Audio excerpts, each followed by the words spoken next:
Bonjour à tous, vous êtes bien sur Wink Passion FR.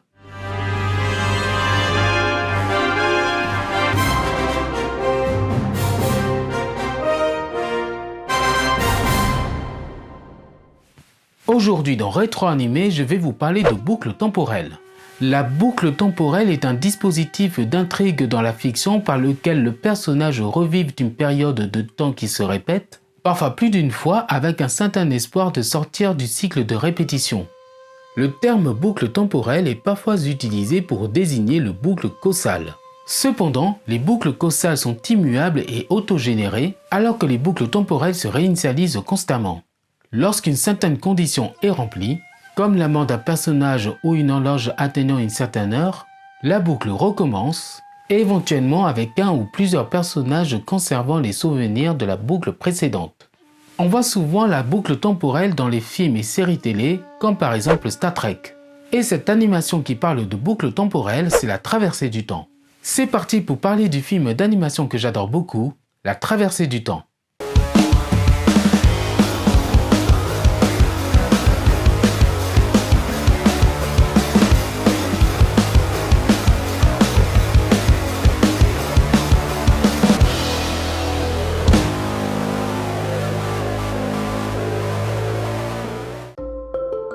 La Traversée du Temps est un film romantique de science-fiction d'animation japonaise réalisé par Mamoru Hosoda et écrit par Satoko Okudera.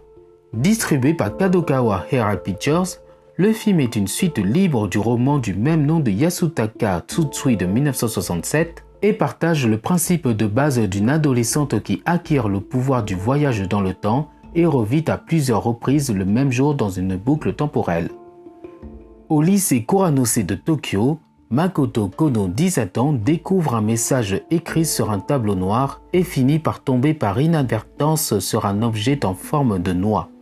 Alors qu'elle se rend au musée national de Tokyo pour rencontrer sa tante Kazuko Yoshiyama, elle est éjectée dans un passage à niveau lorsque les freins de son vélo tombent en panne et heurtée par un train venant en sens inverse, mais se retrouve transportée dans le temps alors qu'elle a conduisé le vélo juste avant l'accident. Après avoir raconté à Kazuko ce qui s'est passé, elle aide Makoto à réaliser qu'elle a désormais le pouvoir de sauter dans le temps, la capacité de voyager littéralement dans le temps. Au début, Makoto utilise ses pouvoirs pour éviter d'être en retard, obtenir des notes parfaites, éviter les accidents et même revivre une seule séance de karaoké pendant plusieurs heures, mais découvre bientôt que ces actions peuvent nuire aux autres. La Traversée du Temps est sortie dans un petit nombre de cinémas au Japon pour un montant d'environ 3 millions de yens. Le film a reçu une publicité limitée par opposition à d'autres longs métrages d'animation, mais le bouche à oreille et des critiques positives ont généré de l'intérêt. Au théâtre Shinjuku, pendant des jours consécutifs, les cinéphiles ont rempli la salle, certains étant même debout pour regarder le film. Suite à cela, la société de distribution Kadokawa Herald Pictures a augmenté le nombre de cinémas projetant le film à travers le Japon et a soumis le film à un festival international.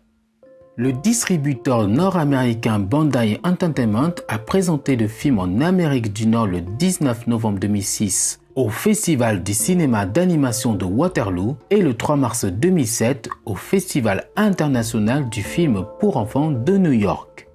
Le film a reçu une sortie limitée aux États-Unis, étant projeté sous-titré à Los Angeles en juin et à Seattle en septembre. En outre, une version doublée en anglais a été diffusée à New York en juillet. Ses projections dans la région de Boston en août étaient sous-titrées. Le film a également été présenté en première au Royaume-Uni dans le cadre du Leeds Young People's Film Festival le 2 avril 2008.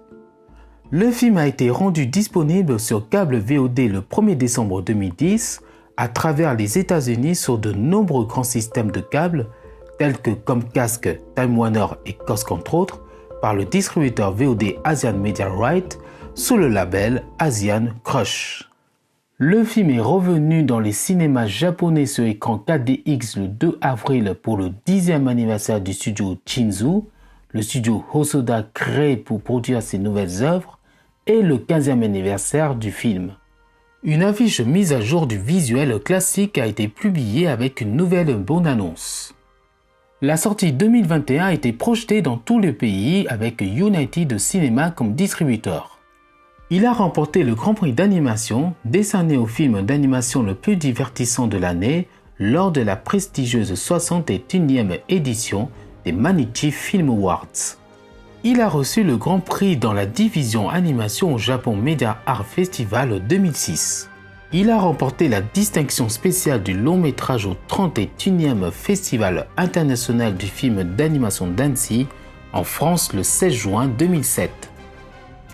Le film a été adapté en manga par Anmaru Kotone et a été publié en série dans Shonen Ace quelques mois avant la sortie en salle du film.